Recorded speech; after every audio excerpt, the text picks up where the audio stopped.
अस्सलाम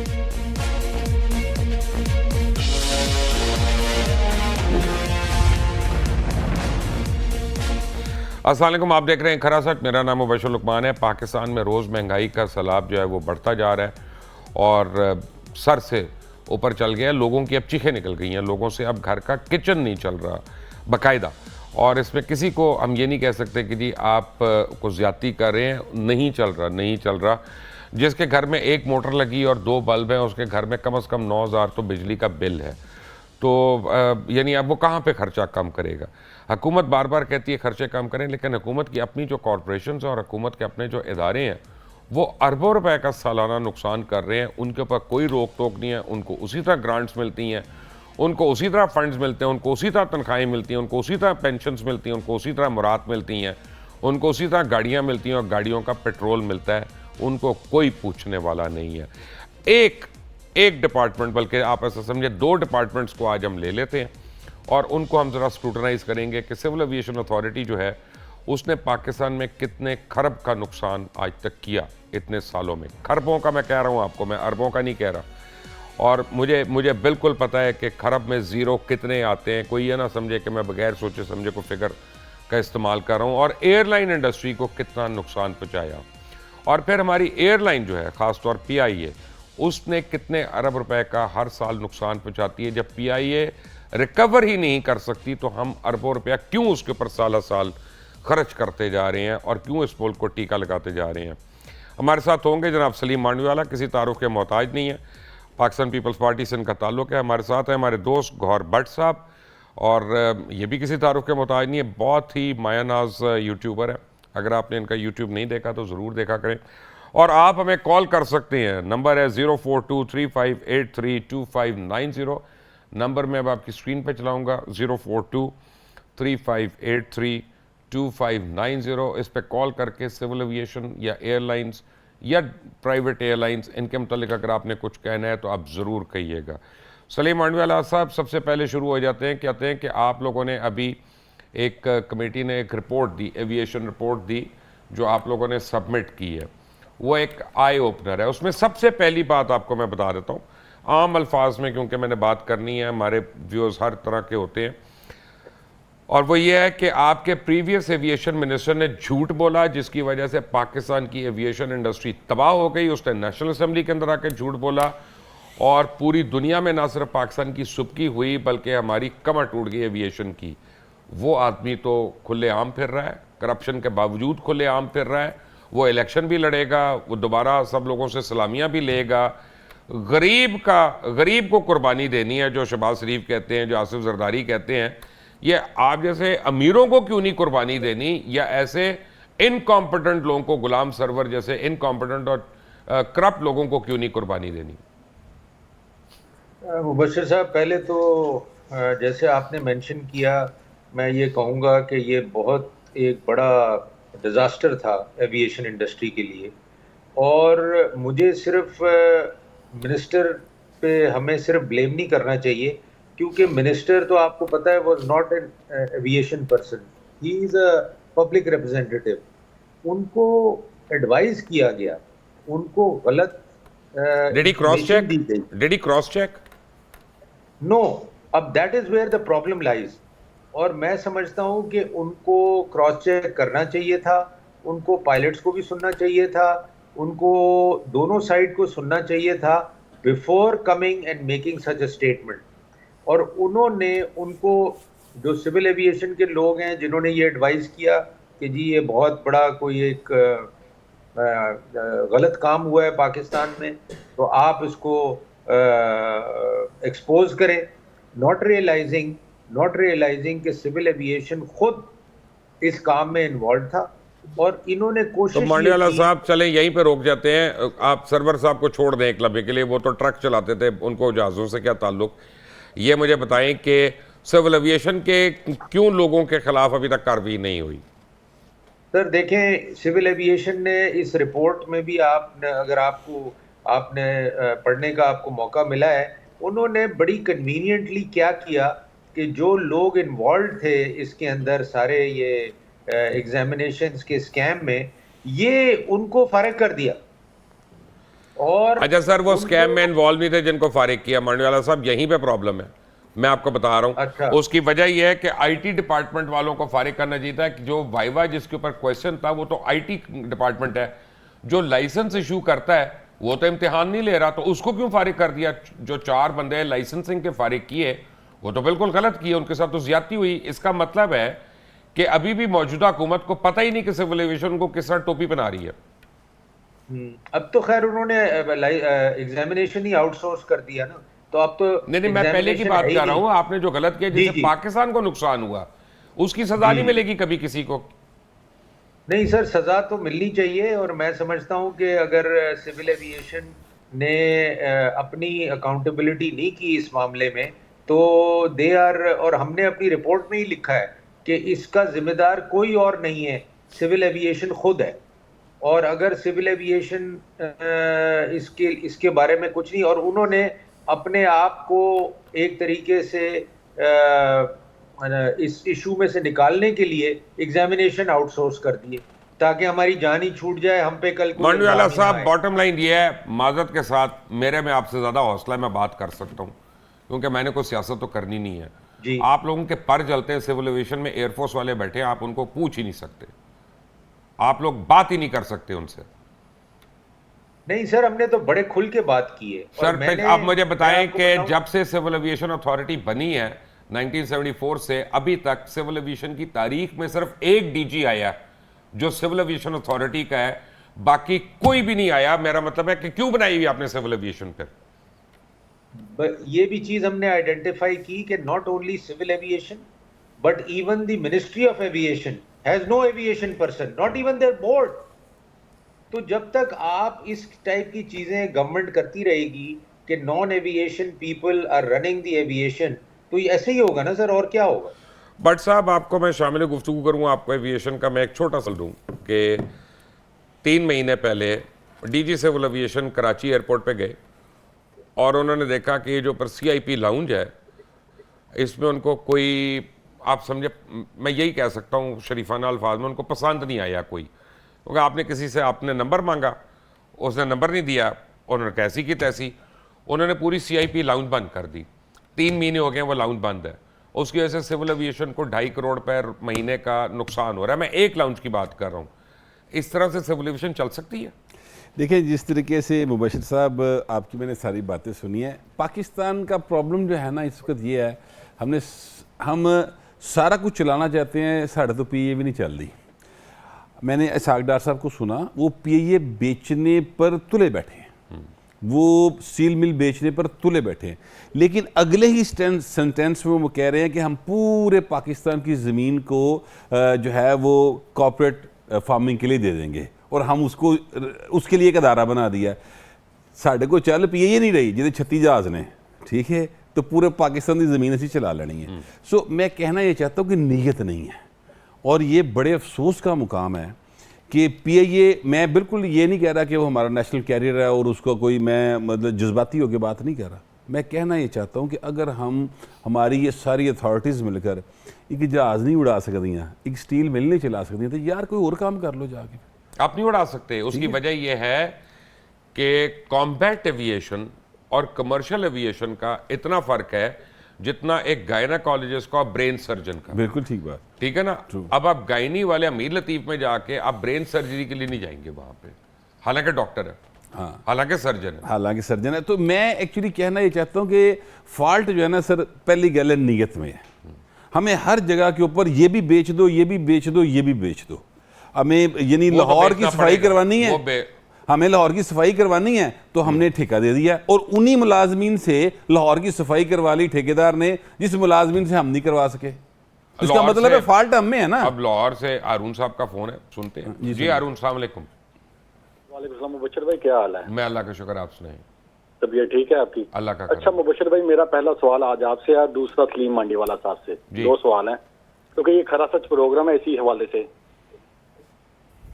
मुबशिर भाई, आपको मुझसे ज्यादा नॉलेज है क्योंकि आप फील्ड में रहते हैं, आप बहुत देर से सहाफत कर रहे हैं, आपको एक एक चीज का पता है, लेकिन अलमिया यह है कि आप भी बयान नहीं कर सकते मीडिया पे। क्योंकि अगर आप बयान करेंगे तो आपको पता है कि उसका रिजल्ट आपको कैसे भुगतना पड़ेगा, जो हालात हैं। और सलीम मांडीवाला से ये है कि इन सब सियासतदानों के अपने कारोबार देखें, सब में प्रॉफिट है, सब में मजे हैं, चाहे वो इमरान खान का हो, नवाज शरीफ का हो, आसफ अली जरदारी, उसकी तो क्या ही बात है।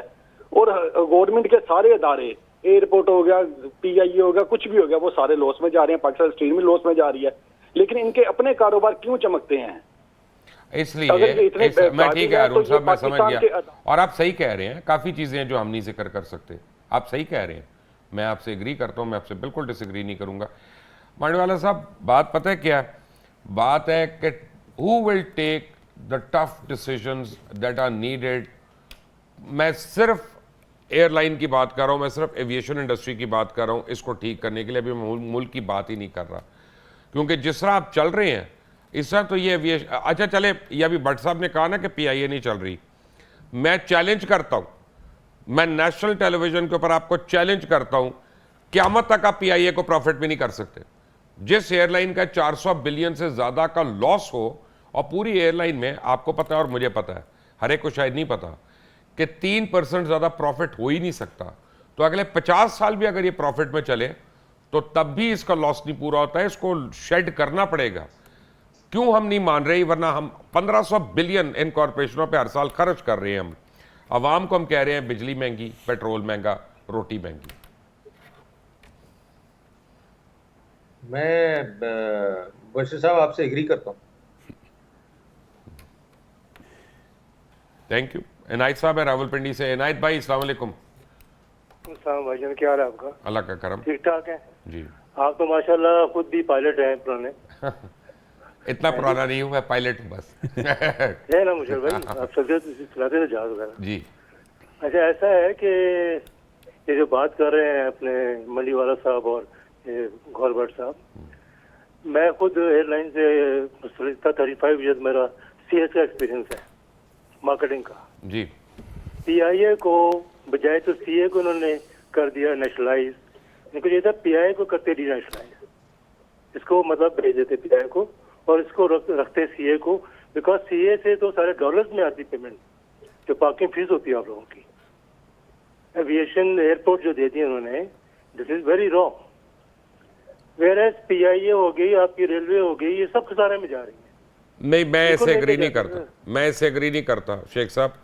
उसकी वजह यह है कि एयरपोर्ट इंडस्ट्री जो है पूरी दुनिया में सबसे ज़्यादा जॉब क्रिएटिंग इंडस्ट्री है। अगर एयरपोर्ट हुकूमत चलाएगी तो ना उसमें जॉब्स क्रिएट होंगे, ना कस्टमर सर्विसेज आएगी, ना आप अभी लाहौर के एयरपोर्ट पे चले जाएं, इंटरनेशनल एयरपोर्ट पे, मैं आपको चैलेंज कर रहा हूँ, चले जाएं। पिछले 2 साल से मैं वहाँ कंप्लेंट्स कर रहा हूँ, बाथरूम के जो पानी है ना टॉयलेट से, वो निकलता जा रहा है, वो बहता रहता है, उसको वॉशर नहीं लगाते ये लोग। ये एयरपोर्ट हुकूमतें नहीं चला सकती, आउटसोर्स होंगे, कम से कम 50-50 हज़ार लोगों की नौकरियां बढ़ेंगी, वेंडर ज़्यादा बढ़ेंगे, जॉब अपॉर्चुनिटीज़ आएंगी और कस्टमर्स को सर्विस अच्छी मिलेगी। मैं शेख साहब बड़े हम्बल आपको ये बता रहा हूँ। Thank you. मांडीवाला साहब, आप मेरे से एग्री करते हैं इस बात पे? मांडीवाला साहब को मेरी आवाज़ आ रही है? आप एग्री करते हैं मेरी बात से? सलीम मांडीवाला साहब, आपको मेरी आवाज आ रही है? दोबारा कनेक्ट करें। भट्ट साहब, आपने सुना? मैंने सुना। मैं आपसे गुजारिश करूं कि मैं अगेन वो बात करूंगा, दुनिया जिस तरह से चल रही है हमें वैसे ही चलना होगा, ठीक है। लेकिन ये सिर्फ 1500 अरब रुपया जो है ना मुबशर साहब, वो हम इन कॉरपोरेशंस को दे रहे हैं, पब्लिक कॉरपोरेशंस हैं, इनको हम दे रहे हैं। नहीं जाना चाहिए, ये प्रॉफिट में जानी चाहिए, हमसे नहीं चल रही हैं, तो ठीक है, इसको आप प्राइवेटाइज करना चाहते हैं, सो बिस्मिल्लाह। लेकिन फिर मुझे ये बताएं, 2662 अरब रुपया हम 5 इंडस्ट्रीज को क्यों दे रहे हैं? सीधा सीधा बराह रास्त खाद वालों को दे रहे हैं, हम मेडिसिन वालों को दे रहे हैं, हम ये जो है अपना शुगर वाले उनको दे रहे हैं, ये जो हैं अपना आटे वाले उनको दे रहे हैं, हम ये खाद वालों को दे रहे हैं। क्यों दे रहे हैं भाई? वो तो जो दिल करता जड़ा आसमान तक कीमत लाई जाते हैं, कोई पूछने वाला नहीं उनको। 2662 अरब रुपया सालाना सब्सिडी इस बार भी दी है सर, इस बजट में भी रखी है। तो आप जहां पर आवाम को बराह रास्त फायदा देना चाहिए ना, उस पर से आओ पाए एरो को। जी मैं मांडवाला साहब। उन 1500 के खिलाफ नहीं हूं, मैं इस 2662 के भाई खिलाफ जरूर हूं। 1500 अरब जो आपका साल का लग रहा है, उससे पौने 2 लाख लोगों को सिर्फ बेनिफिट है। 2662 अरब रुपए से सिर्फ 2000 बंदे को बेनिफिट है। जी मांडवाला साहब। सलीम मांडवाला, आपको मेरी आवाज आ रही है?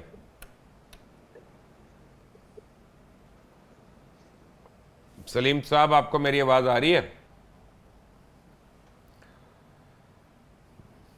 मैं कोशिश, रावलपिंडी से कॉलर है सजाद साहब, अस्सलाम वालेकुम। सजाद साहब, अस्सलाम वालेकुम। वालेकुम सलाम सर, कैसे हैं? मैं अल्लाह का शुक्र, आप सुनाएं। अल्लाह अल्लाह करम। सर जी, ऐसा है कि मांडवी वाला साहब अगर कोई फिल्म बनाते हैं तो वो हिट होती है। मांडवी वाला ग्रुप उनके भाई बनाते हैं, ये नहीं बनाते। वो नदीम मांडवी वाला है, ये सलीम मांडवी वाला फिल्म नहीं बनाता। शायद खाकान अब्बासी साहब एयर ब्लू चला ले तो वो बिल्कुल कामयाब होती है। अपनी स्टील मिल शरीफ बरादरान की हो तो वो हिट होती है। पता नहीं क्यों, अगर इन्हीं के ही हैंडओवर कर देना थोड़ा सा कमी बेशी करके, सर जी स्टील मिल भी चल जाएगी, PIA भी चल जाएगी और बाकी चीजें भी सब सही हो जाएंगी।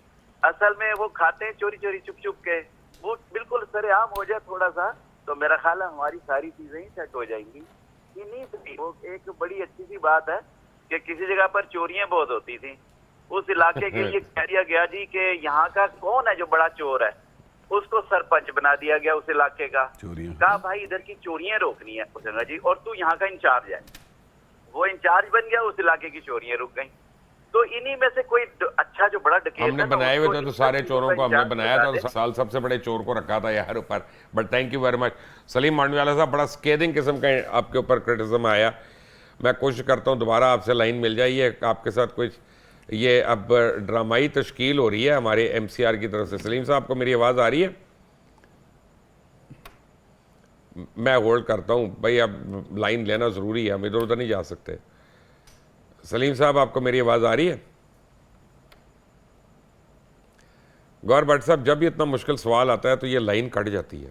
सर ये लाइन कट ही तो जाती है, मसला तो ये है। देखिए बात उनकी दुरुस्त थी, ये जो कॉलर थे बात उनकी दुरुस्त थी कि जो शौकत खानम है वो इमरान खान का ज़ाती प्रोजेक्ट है, ठीक है। 9 अरब रुपया सालाना वहाँ से कमाया जाता है और इमरान खान ने उसको बहुत अच्छा चलाया, बहुत ज़बरदस्त। आप वहाँ पे चले जाएं, आपको लगेगा आप किसी दुबई के उधर आ गए, होटल में, होटल कहते हैं हॉस्पिटल में आ गए, बड़ा अच्छा होटल भी ठीक है। हाँ ठीक है, वैसे 7 स्टार होटल ही नहीं सारे, लेकिन मैं ये कह रहा हूँ कि वो आपको अच्छा लगेगा।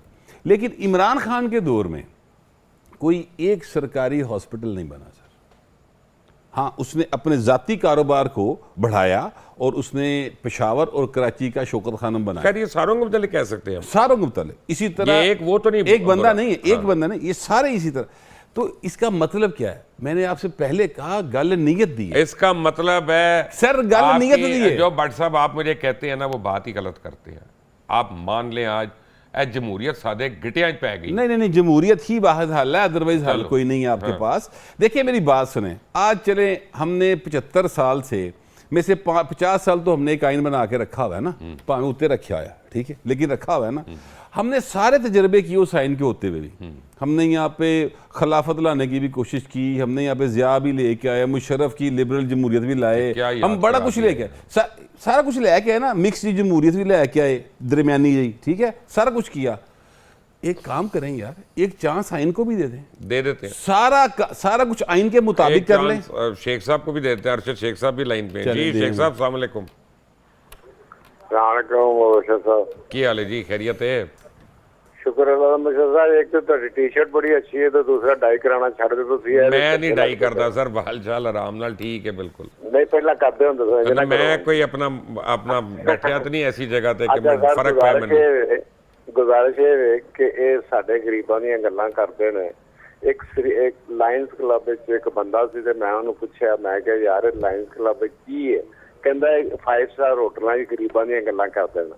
ਇਹ ਗੱਲਾਂ ਸਾਡੇ ਗਰੀਬਾਂ ਦੀਆਂ ਕਰਦੇ ਨੇ, ਲੁੱਟ ਕੇ ਸਾਨੂੰ ਲਿਜਾਂਦੇ ਨੇ। ਇਹ ਕਰਦੇ ਕੀ ਨੇ ਤੇ ਕੌਣ ਨੇ, ਕਿੱਥੋਂ ਆਏ ਨੇ, ਸਾਨੂੰ ਕੀ ਚਾਹੁੰਦੇ ਨੇ? 75 ਸਾਲ ਹੋ ਗਏ ਨੇ ਸਾਨੂੰ, ਸਾਡੇ ਕੋਲ ਬੱਚੇ ਕੋਈ ਨਹੀਂ। ਇਹਨਾਂ ਦੀ ਨੀਤਾਂ ਖਰਾਬ ਨੇ ਜਾਂ ਸਾਡੀਆਂ ਖਰਾਬ ਨੇ? ਸਾਡੀ ਸਾਨੂੰ ਇਹ ਤਾਂ ਛੱਡੋ। ਸਾਡੀ ਅਕਲ ਖਰਾਬ ਹੈ, ਮੇਰਾ ਖਿਆਲ ਹੈ। ਅਕਲ ਆ ਹੋ ਸਕਦਾ ਅਸੀਂ ਬੇਅਕਲ ਹੋਵਾਂਗੇ। ਸਹੀ ਕਹਿੰਦੇ ਹੋ। शेख साहब थैंक यू। सलीम साहब हमारे साथ हैं जी। एक छोटी सी ब्रेक लेते हैं, कोशिश करते हैं सलीम मांडीवाला साहब आ जाएं, उनके ऊपर बड़े सवालात आ गए। ख़ास तौर पे लोग ये कह रहे हैं कि चाहे आसिफ जरदारी हो, नवाज़ शरीफ हो, इमरान खान हो, इन सब के अपने अपने ज़ाती कारोबार चलते रहते हैं, लेकिन जब ये हुकूमत में होते हैं तो हुकूमती कारोबार क्यों फेल होते हैं? अगर इन्हीं को वो कंपनियाँ दे दी जाएँ तो कंपनियाँ आज प्रॉफिटेबल हो जाएंगी। ये क्या बात है? एक ब्रेक के बाद, टेक अ ब्रेक।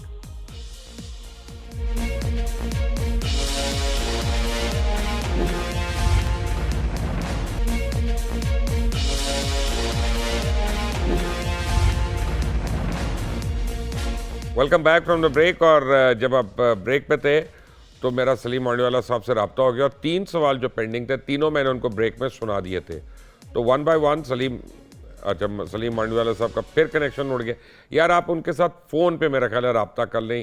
ये स्काइप जो है ना ये इशू दे रहा है हमें स्काइप, बल्कि कल रात को भी पूरे पाकिस्तान में नेट का थोड़ा प्रॉब्लम हुआ था। सलीम भाई आपको मेरी आवाज़ आ रही है? जी आ रही है। आपको 3 सवाल मैंने किए हुए हैं, तीनों का खुद ही आप जवाब दे दें। जी जी, मुझे दोबारा आप रिपीट करें। पहला सवाल ये है कि आसिफ जरदारी साहब, मियां नवाज शरीफ साहब, शाहिद खाकान अब्बासी साहब, इमरान खान साहब, ये सारे करप्शन के शिकार हैं। अगर ये स्टेट ऑर्गेनाइजेशंस को इनको दे दें, गिफ्ट कर दें, तो यही कंपनियां जो हैं ये फ़ायदेमंद हो जाएंगी। देखें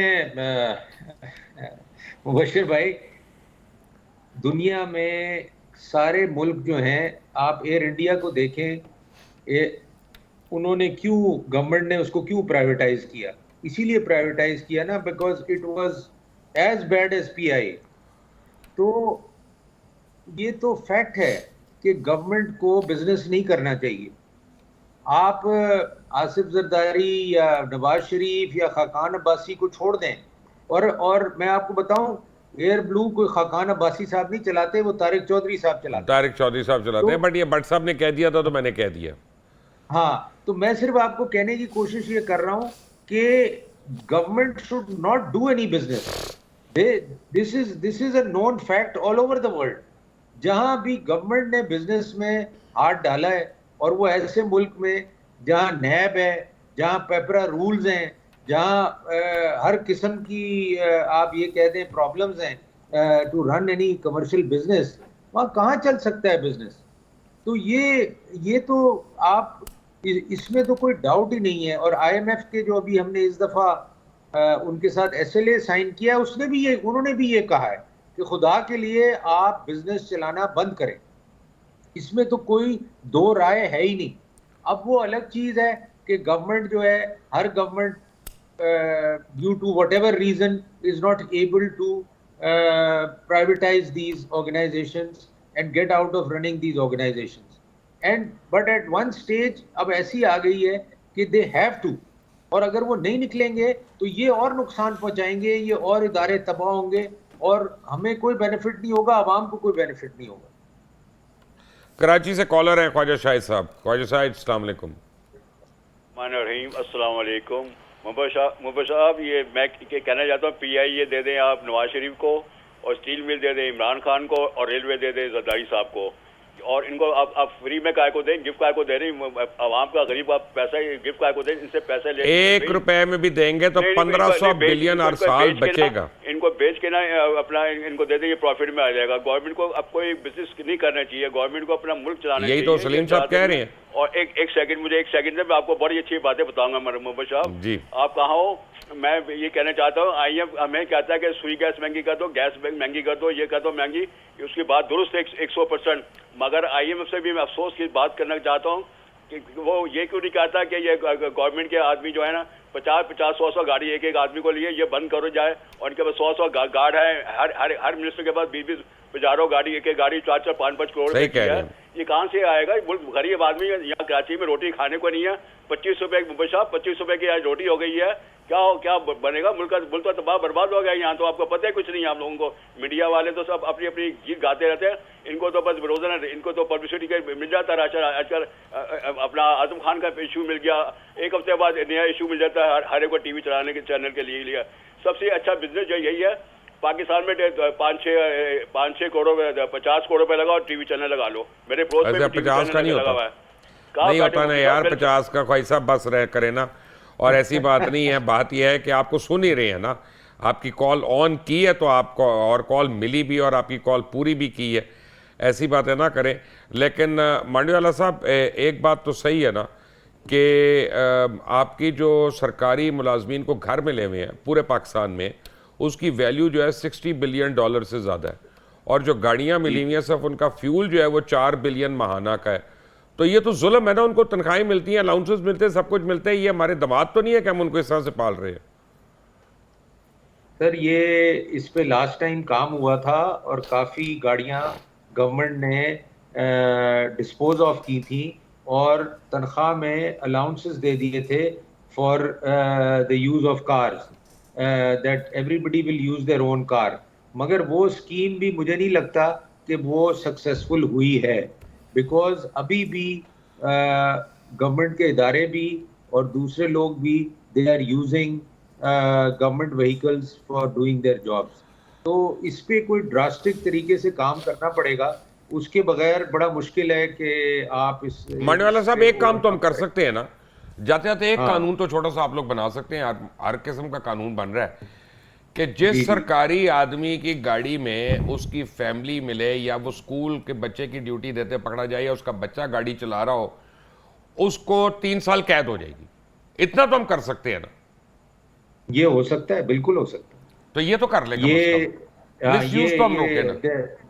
दिस इज पॉसिबल जी बिल्कुल। खुर्शीद साहब अस्सलाम वालेकुम, कराची, सॉरी कट गया, बट साहब ऐसे कर सकते हैं ਅਸੀਂ नहीं बिल्कुल 3 साल कैद भी देनी चाहिए और मैं दुरे भी पहने चाहिए। हाँ नहीं देखिए बात यह है कि गाड़ियाँ, और मैं आपको बताऊं, सॉरी बट साहब मैं आपको काट रहा हूं, ये वैसे ही अगेंस्ट द लॉ है, रूल्स में इसकी इजाजत नहीं है, दिस इज वायलेशन। ये अगर कोई कर रहा है ये वायलेशन है। सारे ही कर रहे हैं ना सलीम भाई जी, गवर्नमेंट का रूल ये कहता है कि जो डेजिग्नेटेड ड्राइवर होगा या जिसके नाम पे गाड़ी अलॉट हुई भी होगी वही गाड़ी चला सकता है और कोई नहीं चला सकता। मगर यहाँ रूल्स आए दिन वायलेट होते हैं, लोग गाड़ियां मिसयूज होती हैं और गलत इस्तेमाल होता है, इसमें तो कोई डाउट ही नहीं। जी देखिए बात यह है कि जो नए रूल्स बनाने की ज़रूरत नहीं है, जो कानून मौजूद है सर उसके ऊपर इम्प्लीमेंट करना शुरू कर दें, आप किसी नतीजे पे, किसी जगह पर, किसी सक्सेस पर पहुंच जाएंगे। अगर आप जो मर्जी कानून बना लें, अगर अमल ही नहीं करना तो उसका कोई फ़ायदा नहीं सर। यहाँ पर प्रॉब्लम यह है कि हमने रूल बनाया हुआ है कि जो रेड लाइट क्रॉस करेगा ना उसका चलान होगा, ठीक है।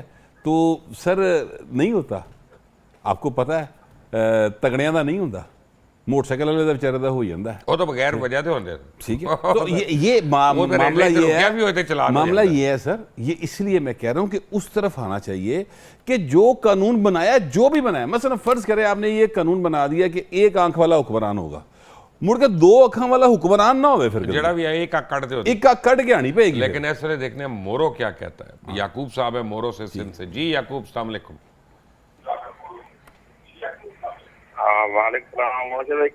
मैं अल्लाह का शुक्र, आप खैरियत से हैं? अपने टीवी का गला तो घूंटे ना। अच्छा भाई, बात ये है कि जो है एक आप इनसे कहें सारे लीडरों से या किरण हो या मैनेजर वाले हो, जितने भी जो भी हैं, मतलब पीपी के हो, जैसे कि ये जो पैसे देते हैं ना मैनेजर सपोर्ट प्रोग्राम के या ना कौन सा प्रोग्राम बनाया, मुझे आपकी आवाज समझ नहीं आ रही है, जरा सा आहिस्ता आहिस्ता बोले। सर मेरा कहने का मकसद ये है कि जो बेनजरी सपोर्ट प्रोग्राम पे पैसे देते हैं ना लेडीज को जी,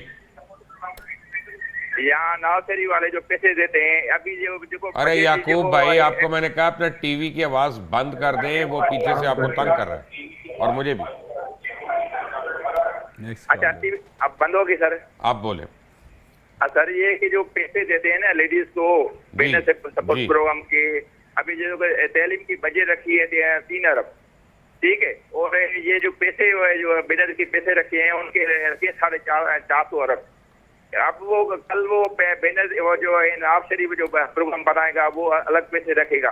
इनके जो फैक्ट्रियां लगे तो वो हमेशा के लिए वो उनका रोजगार मिल जाएगा। ऐसा क्यों नहीं कोई प्रोग्राम बनाते हैं भाई? जो पैसे मिलते हैं तो किसी के काम भी नहीं आते हैं ना।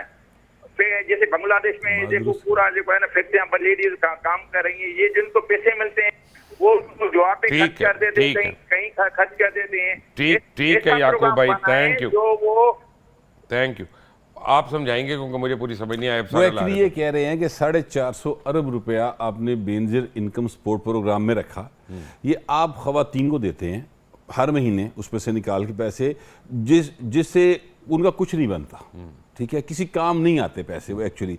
ये 450 अरब रुपए से अगर प्रॉपर कोई इंडस्ट्री को इन्वेस्टमेंट की जाए तो लोगों को रोजगार मिलेगा और कारोबार बढ़ेगा। वो एक्चुअली उनका आइडिया ये है, वो ये कहना जी। चाह रहे हैं। सलीम साहब सुन लिया आपने?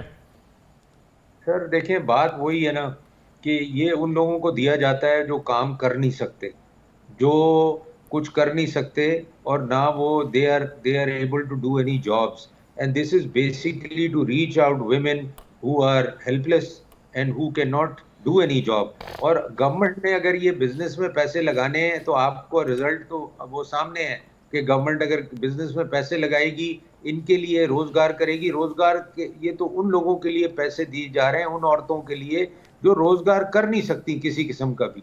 और अगेन ये 450 बिलियन उनमें से कोई असेंबली में तो नहीं ना बैठी हुई? नहीं असेंबली अपना में तो नहीं क्योंकि बैठी इसके हुई। काफी लोग अपना गलत भी फायदा उठा रहे हैं। एक ताहिर साहब है नहीं, कराची से, ताहिर भाई जी, की जी। बात सुनते हैं। जी ताहिर भाई, अस्सलाम वालेकुम। वालेकुम अस्सलाम मुबश्शिर साहब, कैसे मिजाज? मैं अल्हम्दुलिल्लाह, आप खैरियत से हैं? अल्लाह करम। ब्रदर अभी ये सरकारी गाड़ियों की बात हो रही थी, वो मैंने टीवी पे सुना।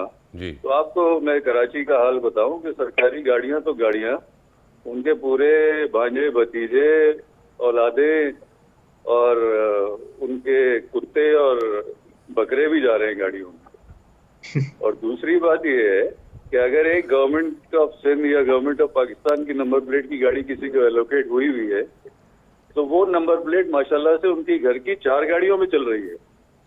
ये भी मैं आपको बताऊं कि अगर रोड पे चलती हुई गाड़ी में आप एक्साइज के ऐप पे जाके चेक करें कि एक प्राडो जा रही होगी और उसका नंबर जब आप एक्साइज की सिंध गवर्नमेंट के ऐप पे चेक करेंगे तो वो एक सुजुकी ऑल्टो को एलोकेट हुआ होगा गवर्नमेंट। बात समझ रहे हैं आप? तो इस हद तक प्रॉब्लमेटिक सिचुएशन है। और यहाँ कोई ग्रीन नंबर प्लेट या ब्लू पुलिस की नंबर प्लेट को कोई चेक करने का सवाल ही पैदा नहीं होता। और आजकल एक नया ट्रेंड चला है कि साइड के ग्लासेस और बैक के ग्लासेस तो टिंटेड होते ही थे, अब फ्रंट भी टिंट होने लगा है। फ्रंट मतलब आपको ऐसा लगेगा कि आपके पीछे एक ऐसी गाड़ी आ रही है जिसमें कुछ नजर नहीं आ रहा आपको। वो इतनी बड़ी हरासमेंट है और इट इज सो डेंजरस कि इंसान को देख के परेशान हो जाएगा कि इसके अंदर पता नहीं कौन है और ये क्या करने वाला है। ठीक है Tahir, thank you, thank you. Salim भाई, आपके सूबे में जहाँ पे आप लोगों की हुकूमत है उसकी निशानदेही है, और मुझे इनकी बात सुनकर 100% यकीन आ रहा है कि ये बात सच बोल रहे हैं। और अगर ये सच बोल रहे हैं तो आपकी हुकूमत के ऊपर तो शर्म का मकाम है। नहीं बट देखें सर, मैं आपको शुरू से यही कह रहा हूँ ना, जब ये गाड़ियों की बात शुरू हुई कि इनके सब लॉज, इनके प्रोसीजर, इनका कानून मौजूद है, मगर अगर उसको वायलेट कर रहा है कोई तो उस पे एक्शन तो गवर्नमेंट ने ही लेना है ना, सिटिंग गवर्नमेंट ने, चाहे वो फेडरल गवर्नमेंट हो चाहे वो प्रोविंशियल गवर्नमेंट। तो आपकी गवर्नमेंट ने क्यों नहीं लिया? सर अब ये तो मैं यहाँ बैठ के नहीं कह सकता कि क्यों नहीं लिया, बिकॉज ये एक जनरल बात की इन्होंने। बट द थिंग इज कि ये चीज तो हर पूरे पाकिस्तान में हो रही है, तो इस पे तो there has to be serious crackdown कि गवर्नमेंट की गाड़ी अगर मिसयूज होते हुए या तो वो इम्पाउंड कर दी जाए, वापस ले ली जाए फ्रॉम द पर्सन जिसको अलॉट हुई है, और उस पे नहीं सर, सजा भी होनी चाहिए। मैं नहीं मानता ऐसे। लाहौर से कॉलर है जी। लाहौर, अस्सलाम वालेकुम। बशर साहब की हाल है? ठीक हो? मलिक साहब तुसी ठीक हो? खैरियत है? वालेकुम सलाम जी, बशर साहब ठीक हो? अल्हम्दुलिल्लाह, अल्हम्दुलिल्लाह। तुसी बल्कि नसीमत कर रहे हैं, मैं अगे भी तुहानू फोन किया सी, कोई हफ्ता डेढ़ होया जी। मैं गुजारिश करनी थी भी अपने पाकिस्तान पीपल पार्टी के मानी साहब बैठे न ते ये दसदन भाई भी अभी तो कितना अर्सा है, 2 दिन बेवारी किसी तक कोई आज तक लगे ही नहीं, पता नहीं कितना दे ले बेनजीर साढ़ा पुराना इन्ना लिंक है।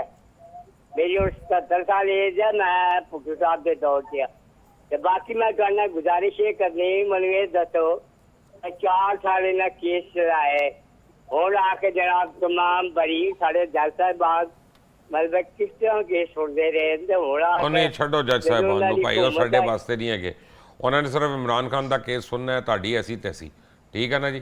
जो सलीम साहब अब बात यही है कि वो ये कह रहे हैं कि मैं 70 साल मेरी उम्र है, कब से मैं कोशिश कर रहा हूँ, मैं ये बेनज़ीर प्रोग्राम में नहीं आ सका। वो क्या तरीका? जी जी नहीं, वो तो खवातीन आती है ना, वो तो तो भाई उनके खवातीन घरवाली भी तो आ सकते हैं। वो नहीं सर, वो the whole program is based on women who don't work and who are Okay.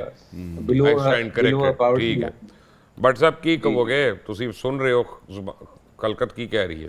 देखिए खलकत वो बातें कर रही ना और जो मैं उनकी आपको एक और डिमांड्स चीज़ हैं। बताऊं, मुझे थोड़ा सा एक इशू है, मैं सलीम मांडवी वाला से अभी आपकी इजाज़त से एक सवाल करना चाहता डायरेक्ट हूँ करें, डायरेक्ट। कि मांडवी साहब ये आप फरमा रहे हैं कि आपने कहा कि गवर्नमेंट को बिजनेस नहीं करना चाहिए, गवर्नमेंट बिजनेस ना करे, आवाज कट जाती है बीच तो में। गवर्नमेंट सर्विसेज तो बिल देना। दिया करें ना सर इंटरनेट का, आप लोग बिल भी नहीं देते हैं ना, वो भी हमें देना पड़ता है टैक्स पेयर को।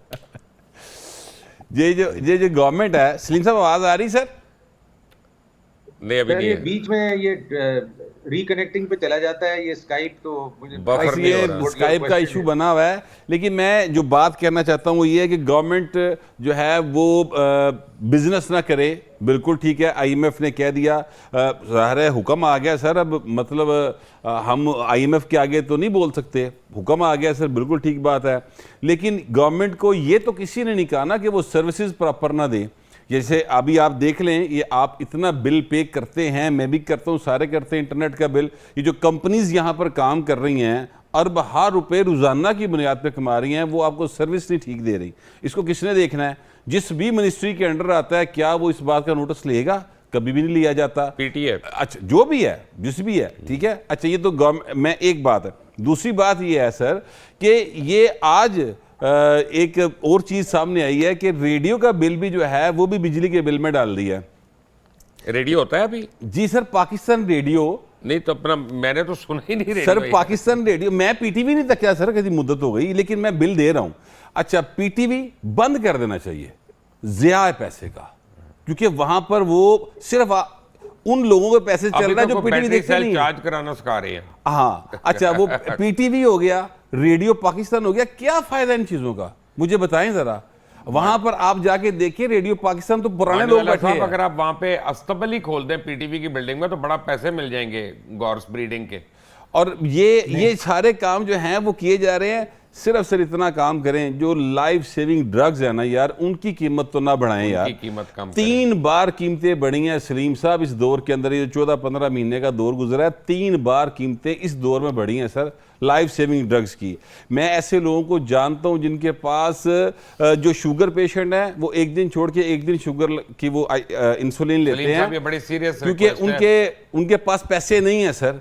और ये जो आप इन मेडिसिन वालों को, ये जो फार्मास्यूटिकल्स वाले हैं, आप इनको इतनी सब्सिडी देते हैं, ये बदमाश हैं खुदा के लिए। वो भुट्टो साहब के दौर का, और वो भुट्टो साहब को आप निकाल भी दें बेशक इसमें से, कोई मसला नहीं है। बरतानिया में जो लगा हुआ है ना कानून, जिसको जेनेरिक सिस्टम कहते हैं यार, वो यहाँ पर लगा दें, ये बंदे के पुत्र बन जाएंगे, लोगों को सांस आ जाएगा। मेहरबानी करें इस तरफ कुछ कर जाए। जी मांडियाला साहब। बिल्कुल सर, ये मेडिसिन का इशू रहा है, बट वो आपने देखा होगा मुबशिर साहब, कई मेडिसिन कंपनीज यहाँ से चली गई हैं इसी वजह से। तो the prices that you compare with other countries, तो वो फिर आगे हमें कंपेयर विद इंडिया, आपके और उनकी कीमतों में जमीन आसमान का फर्क है, कोई ऐसी बात नहीं है। इंडिया का मसला ये है कि इंडिया का जो स्केल है ना, उसको हम compete नहीं कर सकते, not only in medicine but in every product. But जो रॉ मटेरियल्स हैं और दूसरी चीजें हैं, वो हम फिर मैं आपको इसका बैकग्राउंड अभी बताता हूँ। मैं शायद गिलानी साहब ने बड़ी देर से होल्ड किया हुआ है, मैं इनकी बात सुन लूँ फिर मैं आपको इसका रीजन बताता हूँ। जी शाहिद, अस्सलाम वालेकुम। वालेकुम सलाम जी, मुबशिर भाई कैसे हैं आप? मैं अल्लाह का शुक्र। सॉरी आपको बड़ी देर होल्ड कराया। नहीं, नो इशू। मैं बल्कि आप लोगों की बातों से बड़ा मुस्तफीद हो रहा हूँ, गोहित भट्ट साहब से और सलीम मांडीवाला से। गौहर और बड़ी इंटरेस्टिंग बातें इन्होंने की हैं पीटीवी के हवाले से कि इसको भी बंद कर देना चाहिए, बनाना चाहिए। और सलीम मांडी साहब ने अभी मेडिसिन के हवाले से भारत की मिसाल दी है। तो बात ये है कि भारत ने तो अभी रिसेंटली फिजा में रॉकेट भी छोड़ दिया है और हमारे जो रॉकेट है वो जमीन पे फिर रहे हैं लोगों के लोहे उठा के। लक्ष्मी चौक लगे फिर रहे सारे लक्ष्मी चौक भी फिर रहे हैं, जमान पार्क में भी एक लगा फिर रहे हैं, तो वो जमान पार्क में भी फिर रहे हैं। ठीक बात है। अभी देखे पूरी कौम को साइफर के पीछे लगाया और कल साइफर का भी भांडा फूट गया कि साइफर क्या है। और 590+ बिलियन के ऊपर बैठा है इंडिया और हम आज भी जो है ना वो एक दूसरे की लेग पुलिंग कर रहे हैं। और ना तो पाकिस्तान में कोई कानून है और ना ही कोई आइन है, ना ही कोई इदारा क्रेडिबल रहा है इस मुल्क में। आप जिस मर्जी इदारे को ले लें। अभी रिसेंटली, क्योंकि मैं कॉलम नगार भी हूँ, मैं आर्टिकल लिखता हूँ, मैंने अभी रिसेंटली एक आर्टिकल लिखा है कि एक बंदे ने खुदकुशी कर ली है और उससे पहले पूरा मीडिया वावेला कर रहा था, किसी ने नहीं सुनी। और अब जनाब पूरा FIA। और ये वो बात ये है कि पाकिस्तान में कोई इदारा भी क्रेडिबल नहीं रहा, माजरत के साथ, आई एम सॉरी टू से। और अभी एक मसूफ कह रहे थे एक बाबा जी 70 साल बुजुर्ग के मेरा नाम बेनजीर इनकम सपोर्ट में शामिल नहीं है। तो बहुत सारे लोगों ने अपने नाम ही बेनजीर इनकम सपोर्ट से अर्निंग शुरू की हुई है। ठीक है Shahid Gilani, thank you very much. Mandviwalla साहब, आपको मैं एक बात समझा दूं और फिर मैं इम्तिहान में नहीं डाल रहा, मैं सिर्फ आपको गोश गुजार कर रहा हूं ताकि जब आप लोग आए हुकूमत में दोबारा तो आपको पता हो। अमेरिका में टोटल आपके ख्याल में कितनी रजिस्टर्ड ड्रग्स हैं? मैं आपको क्विकली बता देता हूं, कुछ 1850 के करीब। और पाकिस्तान में कितने रजिस्टर्ड ड्रग्स हैं? 2.5 लाख के करीब। तो क्या पाकिस्तान में साइंसदान ज़्यादा हैं, दवाइयाँ ज़्यादा हैं? नहीं, दवाई एक ही है, 5 मुख्तलिफ नामों से उसको आपकी ड्रैप जो है वो अप्रूव कर देती है। पैसे खा के हर दवाई का को 10 करोड़ 5 करोड़ खा के उसको अप्रूवल दे देते हैं और वो मुख्तलिफ कीमतों पे 30 रुपए की भी वो गोली है, 300 रुपए की भी वो गोली है और 60 रुपए की भी वो गोली है। डिफरेंट नामों से बिक्री होती है। जब तक आप इसको जेनेरिक नेम सिस्टम पे नहीं करेंगे ये माफिया आपकी कमर तोड़ देगा। अवाम की तो तोड़ दी है इसने। ये है मेरी गोश गुजार। नहीं, ये तो I totally agree with you. बल्कि यहाँ जो है वो ब्रांड नेम जेनरिक नेम लिखते भी नहीं है, मगर कई दवाइयों पे मैंने मुबशिर साहब जेनरिक नेम भी लिखा हुआ देखा है, ऐसा नहीं है। बट डेफिनेटली अगर हमारे यहाँ 2.5 लाख हैं और अमेरिका में 1850 हैं तो there is something then seriously wrong here. और अभी बाय द वे इसमें हर्बल मेडिसिन शामिल नहीं है, होम्योपैथिक शामिल नहीं है और इसमें आपकी ये जो हिकमत की है वो नहीं शामिल। उनकी लैब ही कोई नहीं है, वो चाहे स्टीरॉइड बना के बेचते रहे और लोग मरते रहे, उसकी लैब ही कोई नहीं है। कोई नहीं है, यू राइट। वो एक हकीम साहब को किसी ने कहा, रेगुलेटेड, एक हकीम साहब को भट्ट साहब किसी ने कहा कि तुसी असली हकीम हो, कहता सामने वाला कब्रिस्तान तेरे प्यो ने बनाया। तो ठीक है ना, ये हो रहा है हमारे साथ मांडीवाला साहब। हम तो हंसते हैं बस अपनी बातों। सर मैं कल का एक छोटा सा वाकया सुना देता हूँ। 1.5 मिनट है। 1.5 मिनट में मियां नवाज शरीफ जिस जगह पर वो जेर इलाज रहे सर्विसेज हॉस्पिटल में, मुझे उसके उस फ्लोर पर ही जाना पड़ा। एक जो वार्ड थी वहां पर किसी खबर की आदमी फिर अच्छा नहीं, वो उनका इलाका पैन वखरा है, इलाका थाना वखरा है, ए गरीबां दा पासा सी। आप यकीन करेंगे सर्विसेज हॉस्पिटल में मैं जैसे ही वहां पर उस साइड पे एंटर हूं, साह बंद हो गया सर। इतनी गंदगी वार्ड के अंदर, इतनी गंदगी।